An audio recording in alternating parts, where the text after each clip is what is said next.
The morning began with a kind of quiet peace that only the ocean can create, soft waves brushing against the sand, the horizon blurring in a pale ribbon of gold, and that gentle coastal breeze that always made me feel like everything in life could still be fixed.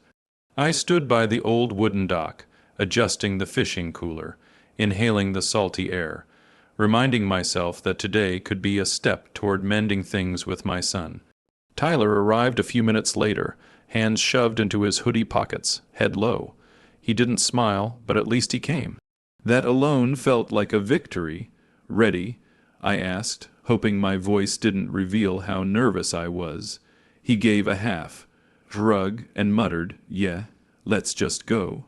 Not exactly warmth, but it was better than nothing. We pushed the little blue boat into the water, the hull creaking like an old friend waking from sleep.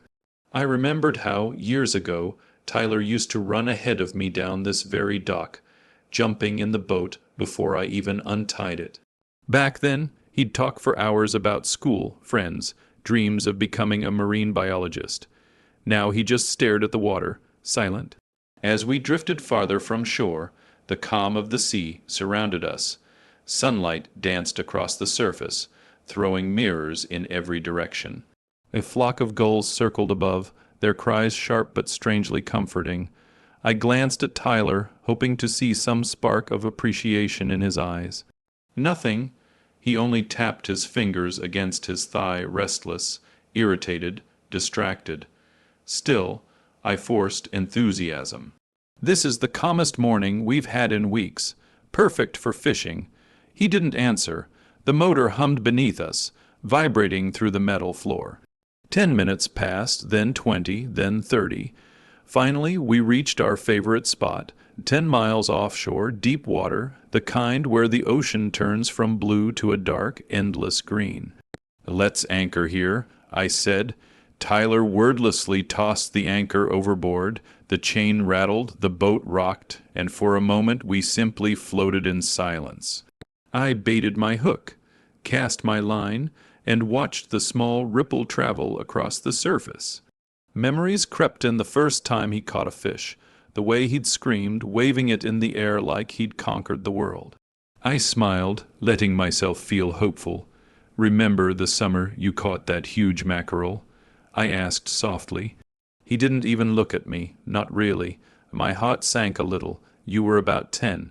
You carried it all the way home like a trophy." He shrugged. "It's whatever. It wasn't whatever to me. It was the best summer of my life, but I didn't push the conversation. I didn't want to ruin the fragile peace that barely existed between us." Minutes passed. The breeze shifted, a soft chill settling across the boat. Tyler stared at the horizon, jaw clenched, fists tight. Something was brewing in him.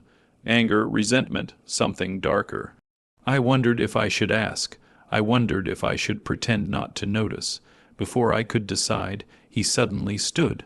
"Tyler," I asked, "you okay?" He didn't respond. He just walked slowly toward me, his steps stiff, deliberate, almost mechanical. I thought maybe he wanted to talk. Maybe he was finally ready to open up. But his eyes, they weren't the eyes of a boy who wanted to heal something.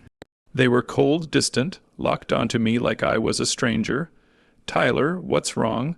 He exhaled deeply, almost shaking. Then, without warning, he barked, "Nothing's wrong. I just figured something out." I frowned. "What did you figure out?" He leaned slightly, fingers tightening on the boat railing as if anchoring himself for what he was about to do. "That I don't need you anymore." Before I could even process the words, his hands shot forward, pushing me hard, square in the chest. I gasped, stumbled backward, and felt the world tilt. The sky flipped. Water exploded around me. The cold was instant and violent, wrapping around my body like a fist. I surfaced, coughing, choking. "Tyler, what the hell are you doing?" I expected shock on his face. Panic, regret, but his expression was terrifyingly calm. He stood over me, lips curling into something between a snarl and a smirk. "Say hello to the sharks," he said, clear, unshaken, like he'd rehearsed it. My heart dropped into my stomach. "Tyler, stop Pull me up. This isn't funny." But he didn't even blink. He turned toward the motor, pulled the cord, and the engine sputtered to life. The boat began to shift. "Don't do this, Tyler." I screamed, kicking to stay afloat. He looked back once, just once, and I swear there was something dead behind his eyes. Then he turned the boat away from me and accelerated. The motor roared, the waves grew, the boat shrank into the horizon, and I was left alone, 10 miles from shore, in deep, unforgiving water. The silence that followed was unlike anything I'd ever felt, like the ocean itself was holding its breath, waiting to see if I'd survive or disappear. The perfect day had turned into hell, and it was only the beginning. The ocean is a strange place. When you're floating in it alone, 10 miles from land, it doesn't feel like water anymore. It feels like a living thing, a giant, indifferent creature wrapping itself around your body, reminding you with every wave that it can swallow you whole without a trace. When the boat disappeared completely, when even the hum of the engine faded into nothing, silence took over. Terrifying silence, only the slap of waves against my ears, only the sound of my own breathing, ragged, panicked, uneven. My legs kicked instinctively to keep me afloat, but every motion drained energy, warmth, and hope. I kept looking around, expecting Tyler to return, expecting the cruel joke to end, expecting my son to scream, "I'm sorry, Dad," and pull me back to safety. But the horizon was empty, and he wasn't coming back. The betrayal cut deeper with every passing minute. It wasn't a mistake. It wasn't anger. It wasn't a moment of madness. He meant it. He left me to die. The sun rose higher, beating down on my head, cooking my skin. My shirt felt heavy and useless. I stripped off my shoes, letting them sink beneath me. My arms ached from treading water. The salt burned my eyes and throat. Every breath came shorter, sharper. I had taught Tyler to swim when he was 4. I had held his stomach up in the water, cheering him on as he kicked toward me with chubby legs and a huge smile. He trusted me, so when did he stop? The thought twisted my insides more painfully than any wave could. As hours passed, my limbs grew heavier. Numbness crawled into my fingers. My vision started to blur around the edges. The sun reflected so brightly on the waves it felt like staring into a mirror made of needles. I tried to focus on land, but there was nothing in any direction. Nothing but water. Then I felt something brush my leg. I froze. A cold spike of dread shot through me. My heartbeat pounded, thumping hard enough for the ocean to feel it. Not again. Not like in the movies. Not like the nightmares sailors talk about. I forced myself to look down. A faint shadow moved beneath me, slow, circling. Then another. Then a third. Sharks. They glided just below the surface, their silhouettes ghost-like. Curious, patient, waiting. The primal fear that surged through me was indescribable. My breath caught. My legs instinctively curled up, but that only made me sink slightly. The water felt thicker, heavier, like it was pulling me toward them. I whispered through trembling lips, "Please, please not like this." One shark moved closer, its dorsal fin cutting the surface. The fin was small, maybe a juvenile, but size didn't matter. One bite could end me. I kicked lightly, slowly, the way you move near a sleeping predator, hoping it won't notice.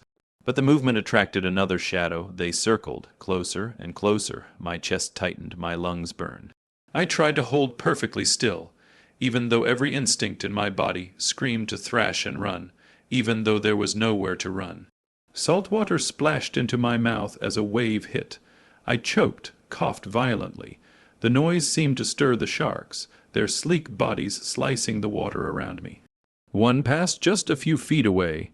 I felt the water rush over my skin from its tail fin. I held my breath, eyes squeezed shut. Minutes felt like hours. Eventually, thank God, they drifted away, losing interest in a week, floating human who wasn't worth the effort. But they never went far. They circled in the distance, reminding me they were still there, watching, waiting. As the sun climbed toward its peak, dehydration set in fast. My lips cracked. My tongue felt like sandpaper.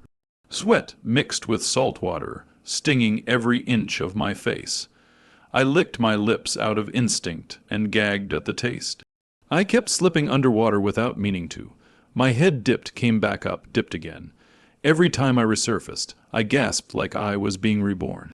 My mind wandered, memories flashing like fragments of a broken mirror. Tyler as a baby, asleep on my chest. Tyler learning to ride a bike. Tyler graduating.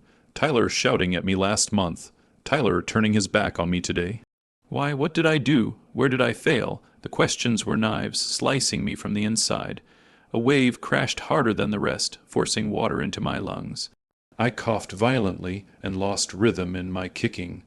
Panic spiked. My body dipped deeper, darkness surrounding me. For a terrifying few seconds, I didn't fight. I let the water pull me under. It felt easier, peaceful almost. No more burning muscles, no more panic, no more pain, but then a voice, Tyler's voice, not the cold voice from the boat.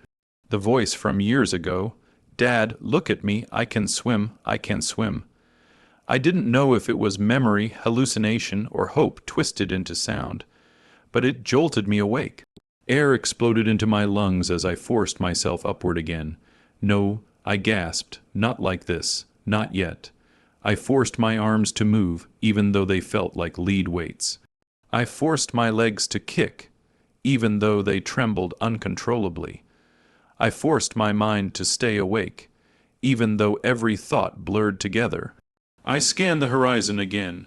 Nothing, but then a glint, a flicker, a distant speck of orange, a boat. It was tiny, barely visible, bobbing on the waves like a grain of dust, but it was real and moving. I waved my arms weakly at first, then more desperately. I screamed, though my voice cracked and disappeared into the wind. I kicked toward it, even though every stroke felt like tearing muscle from bone. The boat drew closer. Closer, unable to ignore me now, I heard voices. Is that a person? Hey, over there. Grab the pole. Two figures leaned over the side marine researchers, judging by their life vests and equipment. One held a long pole with a loop at the end. Hold on, we've got you, one of them yelled. I reached for the pole, missed, and slipped under the water again. Panic exploded in my chest. Then a hand plunged into the water, grabbed my forearm, and yanked me upward. And just like that, I was pulled out of death's grip and onto the deck. I collapsed, coughing violently, water streaming from my nose, my throat burning raw. The researchers wrapped me in emergency blankets and peppered me with questions. What happened? Did your boat sink? Were you alone? I could have told them the truth. I could have said, my son tried to kill me, but I wasn't ready. Not yet. I croaked out, fell off the boat, stupid accident. They exchanged looks, but didn't push further. They focused on warming me up, checking my breathing, giving me sips of fresh water. I sat there, trembling, wrapped in foil and guilt and heartbreak. I was alive. Somehow I was alive, and Tyler didn't know. A cold, steady resolve formed in my chest, stronger than fear, stronger than pain. This wasn't over, not by a long shot, because when I returned home he would think I was gone, and I would be waiting. The drive back home was suffocating. After the marine researchers dropped me off at the harbor office, I sat wrapped in a blanket, staring at the wall as paperwork blurred in front of me. They asked if I needed an ambulance. I refused. They asked if I wanted someone called. I refused that too. The officer at the desk asked if I wanted to file a report. I wanted to say yes. I wanted to hand them my pain, my shock, my betrayal like evidence in a crime. But a strange, steady voice inside me whispered, not yet. He thinks you're dead. Let him believe it. So I lied through my teeth, signing the forms, insisting it was accidental. Clumsy old man falls off his boat and drifts away like driftwood. The officer raised an eyebrow at my bruised chest, the red ring around my ribs from the life saving pole, the raw skin on my arms. But he didn't push. People don't want complicated stories. They want the simple ones. They want the oops. But this was no oops. This was attempted murder. And I needed to see him face to face before anyone else intervened. I needed to hear whatever justification he told himself. I needed him to feel the shock. No, the terror of seeing me alive, not to hurt him, but to show him the weight of his own choices. As I left the harbor office, wrapped in a borrowed coat, the sun was already dropping lower in the sky. Evening crept in like a slow bruise expanding across the horizon. My legs trembled with every step. My ribs ached, my throat felt like sandpaper, but my mind was sharp, cold, focused. I ordered a rideshare home. The driver kept glancing into the rearview mirror, taking in my damp hair, my sunburned cheeks, the way I kept my blanket pulled tight around my shoulders.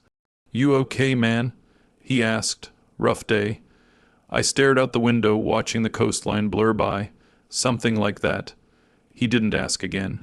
The familiar streets of my neighborhood appeared quiet, suburban, normal, the kind of place where neighbors walk dogs, kids ride bikes, and nothing bad is supposed to happen. But something bad had happened.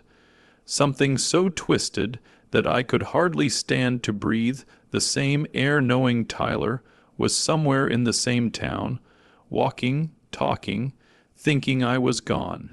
The car pulled up. I stepped out slowly, muscles stiff, bones aching as if the ocean had wrung them dry. The house looked exactly as I'd left it that morning, but it felt like a stranger's home now.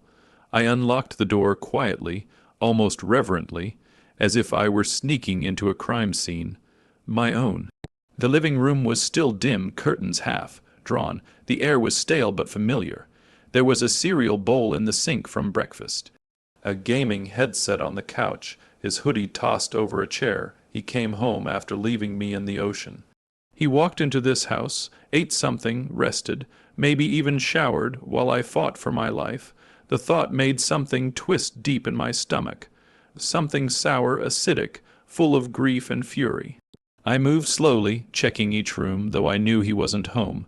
His car wasn't outside, but part of me expected him to pop around a corner, startled, guilty, terrified. Not yet, but soon. I sat down on the couch and exhaled shakily. My body still trembled with exhaustion. My mind replayed the moment he pushed me, the look in his eyes, the coldness in his voice, say hello to the sharks. I couldn't shake it. It echoed through the house as if the walls themselves remembered. After an hour of sitting in silence, the initial shock faded enough for anger to seep in. Not the wild, explosive kind, but a slow, steady burn that settled deep in my chest. A lifetime of parenting flashed before me. First time he held my finger in the hospital, the nights I stayed awake because he was sick, the school projects. The birthday parties, the arguments, the excuses, the bad choices, the slipping, the change in his eyes. When did my son become capable of killing me? I needed answers, and I needed evidence, and that's when I remembered it. The waterproof camera, the small, rugged device I'd given him months ago because he wanted to record fishing trips. He brought it on the boat today, clipped to the side rail. It wasn't for filming fish. It was for *me*. He must have planned this earlier than I thought. The memory made me sick. But it also gave me hope. That camera had recorded everything. I checked the drawer near the TV. It was where Tyler dumped his things whenever he didn't care enough to put them away. And there it was, still damp, still blinking a tiny red light. Recording had stopped only when the battery died. My hands shook as I turned it on. The screen flickered, distorted with salt residue, but it worked. I fast-forwarded until the moment I saw myself standing in the boat, smiling faintly, casting my line. Then I saw Tyler, stiff, silent, eyes full of something unreadable. My stomach twisted. I hit play. There it was, him walking toward me, him shoving me falling back, my scream cut by the splash, his face staring down. And then say hello to the sharks. I paused the video, jaw tight, lungs barely moving. For several long moments I sat there motionless, staring at the frozen screen image, my son's face captured forever in cold betrayal. It wasn't a nightmare, it wasn't a hallucination from exhaustion, it wasn't me being dramatic, it was real. And now it was undeniable. I plugged the camera into my laptop. I transferred the footage. I made 5 copies, on USB drives, on the cloud, on a backup email to my lawyer. No more lies, no more hoping he'd change on his own. Tonight, he would walk through that door expecting an empty house. He would expect relief. He would expect freedom. He would expect to live in the aftermath of my death. But instead, I would be here, sitting in the dark, calm, alive, holding the truth in my hands. And when he finally walked in, I would say the words I'd been rehearsing since the moment I clawed my way out of the ocean. "Tyler, I've got something for you too." A chill ran through me, not fear, but resolve. The house grew darker as the sun slid behind the hills, shutting off the last traces of daylight. Shadows stretched across the living room, long and crooked, climbing the walls like silent witnesses to everything that had happened. The air felt heavier than usual, thick with the weight of what was coming. I sat on the couch, the waterproof camera beside me, the copied files safely tucked away. My chest throbbed from hours of treading water. My skin burned with sun and salt, and every breath came with a faint ache reminders of how close I came to dying. My fingers tapped against the couch leg. Slow, rhythmic, controlled. I wasn't afraid, not anymore. Tyler needed to see me. He needed to face what he'd done. He needed to understand the consequences he tried to outrun. And I needed to see his face when he realized his plan failed. I waited, minutes passed, then an hour, then another. The house creaked, the refrigerator hummed, a dog barked outside. Normal sounds, but each one made my heart beat just a little faster. Then the front door clicked, keys jingled. Shoes shuffled on the mat, a quiet sigh, one of exhaustion, maybe relief.